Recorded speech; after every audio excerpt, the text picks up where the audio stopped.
suis pas sûr de savoir ça. C'est un Tangerine Dream? Non? C'est pas Kraftwerk? Non. Non? Ouais, je l'abandonne.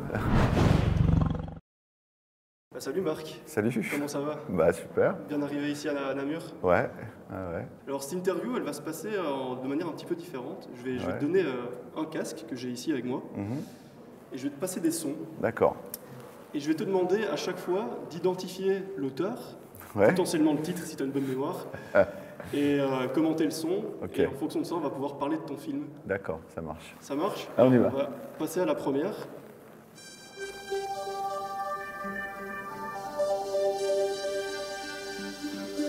Oui, effectivement, c'est facile. Bon. Alors ça, c'est Jean-Michel Jarre, Oxygène. C'est un morceau en fait que je tenais à mettre dans le film parce que au départ, l'idée c'était plutôt d'avoir une sorte de biopic de quelqu'un comme Jean-Michel Jarre. En fait, Après, je me suis dit que ça serait mieux si c'était une femme, ce serait plus intéressant, plus nouveau et plus singulier. Mais je me suis quand même inspiré aussi pas mal des interviews toutes les interviews que j'ai pu voir. En fait, on en trouve pas mal sur YouTube en fait de Jean-Michel Jarre à l'époque. Ton film, c'est un hommage en fait à la musique électronique et plus particulièrement aux précurseurs Ouais. de ce genre-là. Pourquoi tu as eu envie de faire ce film-là maintenant? Curieusement, finalement, j'ai l'impression qu'il n'y a pas eu beaucoup de films sur la musique électronique, en fait. Donc je me suis dit, mais c'est dommage parce que il y a vraiment un truc à faire. On filme toujours les jazzman ou les gens qui font du rock, en fait, avec tout le côté vintage, fétichiste, des amplis de guitare, des guitares, des batteries, tout ça. Mais on n'a pratiquement jamais filmé, en fait, dans un film de fiction, j'entends, des synthés, des séquenceurs, des gens qui font de la musique avec des machines. Et je voulais filmer ça.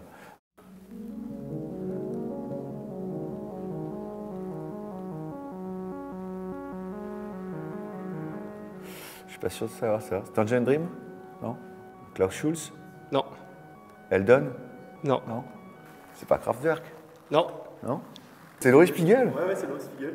J'ai choisi ce morceau pour une raison bien particulière, c'est que dans ton film, on parle beaucoup de la place de la femme quand même dans ce milieu de musique électronique, dans ses précurseurs. Elles avaient quel rôle justement les femmes dans le processus de New Wave? La musique électronique est associée vraiment à un côté un peu nerd, un peu comme l'informatique, comme des choses comme ça en fait, qui sont faites plutôt pour les mecs, voilà, qui passent leur vie derrière leur machine. Et puis il y a un petit côté comme ça, pas du tout féminin en fait. Ce qui est effectivement une erreur, parce que ce que j'ai découvert qui est intéressant, c'est qu'effectivement elles ont eu une approche différente aussi. Quelqu'un comme Eliane Raddig en France, elle a fait une musique vraiment complètement singulière, mais personne ne faisait cette musique. Donc il y a eu quand même eu des choses, mais effectivement je pense qu'en fait, elles n'ont jamais été vraiment mis en valeur, en fait. On n'a jamais vraiment reconnu ce qu'elles ont fait, en fait. Il n'y a que depuis peu. Ouais. Mais aujourd'hui, en 2019, les femmes dans la musique électronique, il y en a plein. Aujourd'hui, oui, ça a beaucoup changé quand même. Aujourd'hui, il y en a plein, en fait. Il y a eu beaucoup de. C'est comme les DJ au départ. Au départ, tous les DJ, c'était des hommes, en fait. Voilà. Et puis tout d'un coup, dans les années 90, il y a commencé à y avoir des filles, et là, de plus en plus maintenant. Et maintenant, je pense que c'est complètement ouvert. Je pense qu'il n'y a plus de. Quand on voit une fille qui arrive pour être DJ, personne ne la regarde en se disant mais qu'est-ce qu'elle vient faire là, quoi. Je pense que ça a vachement changé, en fait, quoi. Bon, c'est Ron, hein, ça c'est sûr. À l'époque, donc, comme j'explique dans le film un peu, il n'y avait pas moyen vraiment de synchroniser, c'est-à-dire qu'elles communiquent entre elles des machines différentes comme des séquenceurs. Les séquenceurs pour le public, c'est des choses qui vont faire des séquences, quoi, voilà, de façon robotique en fait, voilà, qui ne sont pas jouées à la main en fait, qui sont programmées, et des boîtes à rythme qui font tout petit, voilà. Et ça, c'est vraiment la vraie révolution, elle est là, parce que c'est ce qu'a donné la techno après à Détroit en fait. Tout d'un coup, on est passé à une musique complètement. Alors pour les mauvaises langues, c'est une musique de robot, quoi, mais c'était une musique faite par des machines, par des ingénieurs, par des producteurs. Mais il n'y avait plus besoin d'avoir un bagage musical. En fait, les gens à Détroit, ils ont pris les instruments qu'ils avaient, et ils ont fait de la musique, mais il n'y avait pas besoin d'avoir fait 10 ans de solfège, quoi. Donc en fait, c'est une vraie révolution. Je te propose le prochain son. Je pense que tu devrais très bien le connaître pour le coup.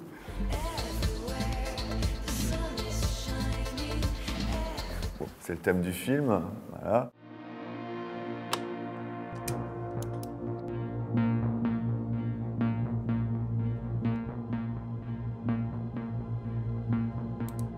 Finalement, ce morceau qui est quand même très important dans le film, je l'ai fait un peu à la dernière minute, quoi. Mais c'est bien, il faut. Voilà. merci beaucoup pour ton temps. C'était un vrai plaisir. Et bonne continuation, bonne création. Merci.